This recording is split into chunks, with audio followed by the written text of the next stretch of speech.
हैं जिन्हें हम ताउम्र फॉलो करते हैं। आज हम बात करेंगे भारतीय भोजन की, इसलिए वीडियो को अंत तक जरूर देखिएगा।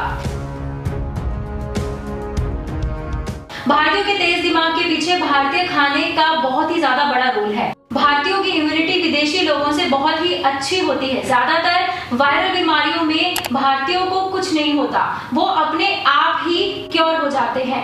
इसका सबसे बड़ा कारण है हमारी रसोई यानी किचन। जी हाँ, भारत की माएं खाने में हर तरह के मसाले यूज करती हैं। इन मसालों के अपने अपने औषधीय गुण होते हैं। अलग अलग व्यंजनों के लिए अलग अलग मसाले इस्तेमाल किए जाते हैं। इन मसालों से बना भोजन हर भारतीय रोजाना खाता है तो उसका दिमाग तेज हो जाता है और इसलिए हमारी रोगों से लड़ने की क्षमता भी ज्यादा हो जाती है।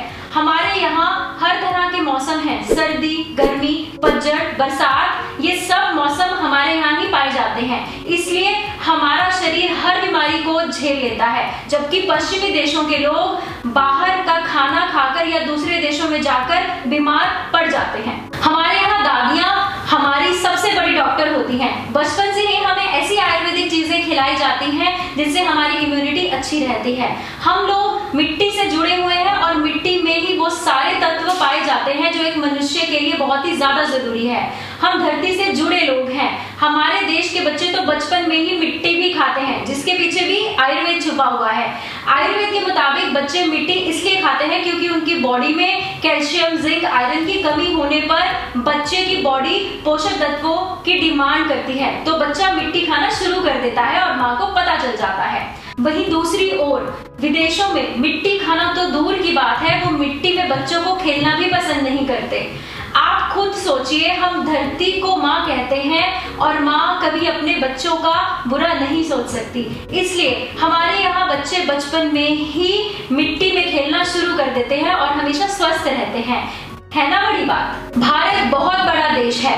हर राज्य और शहर का अपना कल्चर है। कल्चर, खान पान, पहनावे और रहन सहन में इतनी ज्यादा वैरायटी है कि दुनिया के किसी भी देश में देखने को नहीं मिलता। और यही कारण है कि विदेशी लोग बड़ी संख्या में भारतीय संस्कृति को पसंद कर रहे हैं और इससे जुड़ने का प्रयास भी कर रहे हैं, क्योंकि उन्हें भी पता है कि इंडिया जैसा और कोई देश नहीं है। तभी तो वो हमारे देश को कहते हैं इनक्रेडिबल इंडिया। योग जिसका फायदा आज पूरी दुनिया उठा रही है वो भी भारत की ही देन है। लेकिन हम लोग वासुदेव कुटुंबकम में विश्वास करते हैं और इसकी सोच के कारण हमने पूरी दुनिया को योग करना सिखाया। योग और आयुर्वेद को अपनाकर विदेशी लोग ने भी कई असाध्य बीमारियों से छुटकारा पाया है और इसी कारण पूरी दुनिया में आज 21 जून को योग दिवस के रूप में मनाया जाता है। आयुर्वेदिक चिकित्सा पद्धति से प्रभावित होकर बड़ी संख्या विदेशी लोग भारत में इलाज करवाने के लिए आते हैं। जिन बीमारियों के इलाज में एलोपैथी ने हाथ खड़े कर दिए हैं, उनका इलाज आयुर्वेद से बड़े आसान तरीकों से लोगों ने करना सीख लिया है और वो भी बिना किसी साइड इफेक्ट के। कोविड-19 यानी कोरोना के भयानक दौर में जहां पूरी दुनिया में हाहाकार मचा हुआ था और लाखों जानें चली गई थी, ऐसे भयानक काल में भारतीयों की इम्यूनिटी अच्छी रही। भारत के गांव में तो इसका असर बहुत ही कम हुआ, क्योंकि गांव के लोग अपनी जड़ों से अभी भी जुड़े हैं और हमारी संस्कृति को अभी भी अपनाते हैं। गाय को हम माता मानते हैं क्योंकि हमारे बड़े बुजुर्ग कहते हैं कि गाय में सभी देवी देवताओं का निवास होता है। गाय को हमारे यहाँ धार्मिक और स्वास्थ्य की दृष्टि से बहुत ही ज्यादा महत्व दिया गया है। गाय का दूध पीने से शरीर के हर पोषक तत्व मिलते हैं। जब किसी बच्चे को माँ का दूध कम पड़ जाता है तो उसे गाय का दूध ही पिलाया जाता है, क्योंकि माँ के बाद गाय का दूध ही है जिसमें वो सभी पोषक तत्व पाए जाते हैं जो कि बच्चे के स्वास्थ्य के लिए बहुत ही ज्यादा जरूरी होते हैं। गाय के घी के अपने ही गुण हैं।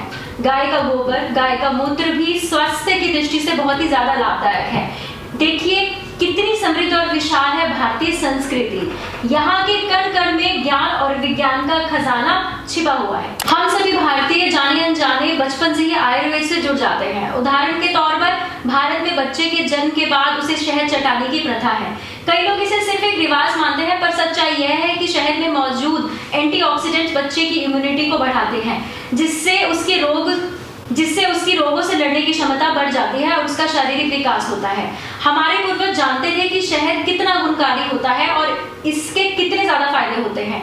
शहद चटाकर यह कामना की जाती है कि बच्चे के जीवन में खुशहाली और मिठास बनी रहे। साथ ही ये संस्कार विकसित करने के लिए प्रयास किया जाता है कि वो बच्चा बड़ा होकर कठिन परिश्रम से घबराए नहीं और हमेशा मीठा बोले।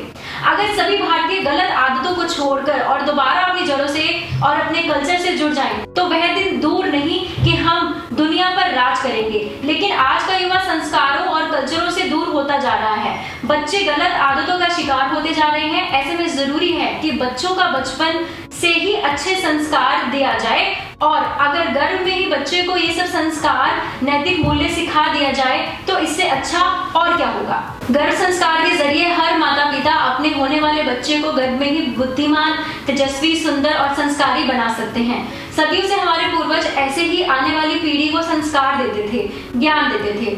अब उसी प्राचीन भारतीय पद्धति को शुद्धि गर्भ संस्कार ने दोबारा जिंदा करने और घर घर पहुंचाने का प्रण लिया है। आगे आने वाली वीडियोस में हम आपको आयुर्वेद में बताई गई गर्भ संस्कार विधि के जरिए महिलाओं की प्रेगनेंसी से जुड़ी हर समस्या के समाधान और उसके फायदे के बारे में आपको रूबरू करवाएंगे।